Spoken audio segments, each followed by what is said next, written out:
Hello guys. Look, it's Battlefield 3. And we can play it now. I am very happy to say that you remember a little while back I said that I was going to set up a Battlefield 3 server, and now we have. And I'm going to rotate these settings. Today I'm playing some close quarters because it's one of my favourites, but we'll do some conquests and we'll do some all sorts of bits and pieces. Now this is going to be closely affiliated obviously with my new group, BSO, which is Black Screen Operations. That's our new tactical team play group, which I'm going to be setting up and working with. We had a massive amount of applications, actually about 3 times what I anticipated, so we have been steadily working through that. Now I want to say, if you applied for BSO, then we are going to be obviously getting back. We're creating a... Jesus Christ, the jets fly over on this map, they're so loud. We are going to be getting back to people. We've created a shortlist already of about 30 to 40 people, but as you remember I said that we were only going to have 20 recruits come in at a time. Okay, so we're going to have those 20 people first. Now if you get put onto a shortlist, we will probably message you and we'll probably tell you, hey look, you're on a shortlist.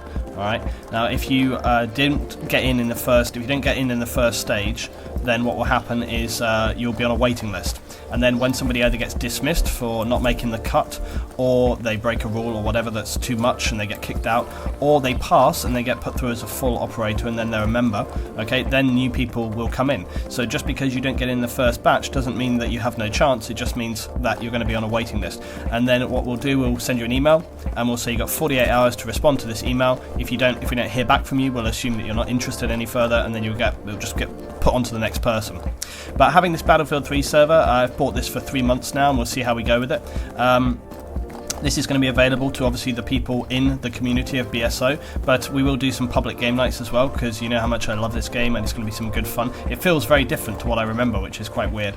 Now I will say one thing, this is not a ranked server, it's not a public server, and the reason for that, this is just a gameplay server. This is just for people having some fun. I don't want people worrying too much about their ranking stuff. I don't want people trying to unlock some stupid things that they didn't do back in the day or whatever. If you want to do that, you can go into public games which still exist in Battlefield and try and do that. Okay, this is just a private server for just people having gameplay and just having a good time. So that's what we're working on. So it is going to be live right now. I've posted the TeamSpeak information down below. I'm pretty sure this is going to fill up quite quickly, so first come first served. And of course anybody that's just being a dick or camping or generally being an arsehole, you're going to be out. We'll just remove you. Hopefully we'll just have some really good constructive gameplay. It's a mix right now of close quarters conquest domination and close quarters team deathmatch. There are some vanilla maps in here, so you will obviously need the close quarters DLC if you want to play on this one. Other than that, I don't have really any rules. I don't restrict weapons, I don't restrict any of that stuff. So be sure to bring your A game, guys. We want to have some real hard battles. There's going to be some good fun.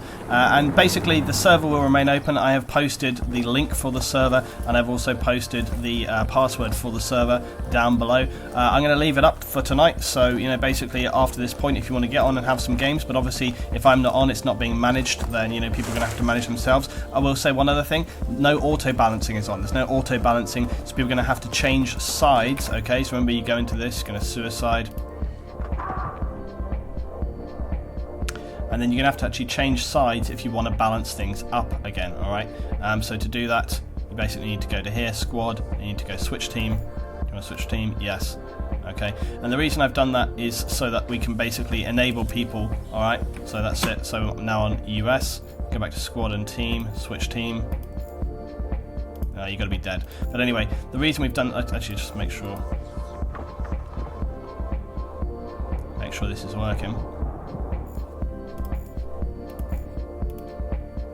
Back to RE. So basically we're just making sure that people can manually adjust the teams, so you can play with your friends, you don't get split up, you can switch across to another side, you know. Now the one thing I would of course always ask is that if one team is, you know, very imbalanced and they're getting their ass handed to them, you know, be a good sport, change, get yourself onto the other team, try and bring the fight back to them. And when we are on, I will, as I have always done with Battlefield servers, I will manually balance the teams. So if I think one team is just doing too good from round to round, then I will manually evenly balance those players. You should always be aware of that when you're coming onto the server. It's what I've always done in Battlefield, and of course some people always dislike that because they want to be on the winning team every single time, but being on the winning team doesn't always mean it's a good gameplay experience for everybody. You want to make sure that everybody has a good time, and that means that sometimes you got to move people around. So if you're playing when I'm on, you need to be aware that that's something which will happen. The other thing that I will say is that when it comes to balancing the teams, you can't really judge it on a one round basis. So if like one team has like one round where they just do spectacular and they absolutely destroy the enemy, like literally 90 to 10 to 1, whatever, if they absolutely annihilate you, you can't judge the whole team off that, because sometimes teams will just have a good round. All right, you need to look at 2, maybe 3 rounds, and if they're destroying you in every single round, that's when you change it up, but not just one round, because everybody has lucky rounds, people in bad positions, maybe one guy has just a really amazing streak, it just happens. So one round does not make an imbalanced team, but you have to look at the whole picture. Anyway, let's get some SKS action going on. I cannot wait. Server is up, everything's up and running. I can't wait to get started with this. Come and play. Let's have a laugh.